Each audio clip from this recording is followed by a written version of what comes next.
Som-hi! Hem creat un mapa, hem creat una marca, hem mesurat una distància i ara el que volem veure és com crear una forma, un polígon, per exemple, i mesurar-la. Molt fàcil. Anem a aquesta opció, dibujar línia, triem añadir línia o forma i marquem un punt, un altre punt i el tanquem aquí. Ja tenim el polígon creat. Per exemple, podem donar-li el nom de parc. I guardar.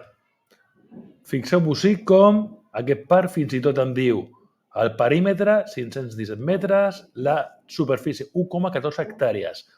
Puc fer també moltíssimes coses. Canviar l'estil, canviar el color de dins o fins i tot el que podria fer seria pujar una imatge. Anem a triar una de les que tingui. Puc pujar, buscar una, fer una foto o pujar una del meu disc dur de l'ordinador. Fins i tot podria anar una del Google Drive. Per exemple, aquesta del Central Park. No té res a veure, però així us feu una imatge de com queda. I guardar. Ja tenim un altre punt marcat aquí.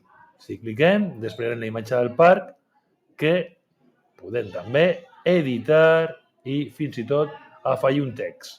Aquest és el parc. Guardar. Moltes gràcies per la vostra atenció. Adeu.